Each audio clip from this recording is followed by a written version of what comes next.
Mahad MIDC मध्ये असणाऱ्या कंपन्यांमधून मोठ्या प्रमाणात घातक रसायने नदीपात्रात डायरेक्ट सोडली जातात। महाड CETP मंडळाकडून कारखान्यातून सोडलेले पाणी हे फिल्टर केल्याचा दावा कंपन्यांकडून केला जात असून यावर खूप मोठा खर्च केला जातो, परंतु प्रत्यक्षात नदीत सोडलेले पाणी फिल्टर केलेले नसते। अत्यंत घातक रासायनिक पाणी थेट नदीत सोडले जाते। यात खूप मोठा आर्थिक अपहार अधिकारी करत असून सावित्री नदी पूर्ण दूषित केलेली आहे। पर्यावरण दूषित झाली आहे।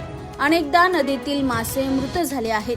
पाण्याच्या दुर्गंधीमुळे नागरिकांना कॅन्सर सारखे रोग होत आहेत, परंतु अधिकारी वर्ग त्यांचे खिसे गरम करून घेत आहेत। म्हणून अशा सर्व अधिकाऱ्यांच्या संपत्तीची चौकशी आर्थिक गुन्हे शाखेकडून झाली पाहिजे। यापुढे थेट नदीपात्रात CETP पाईपलाईन मधून पाणी सोडू नये।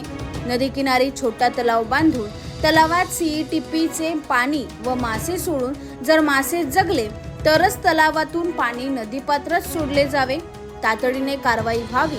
15 दिवसात कारवाई न झाल्यास सावित्री नदी दूषित घातक रासायनिक पाणी सोडणारी CETP ची पाईपलाईन फोडली जाईल।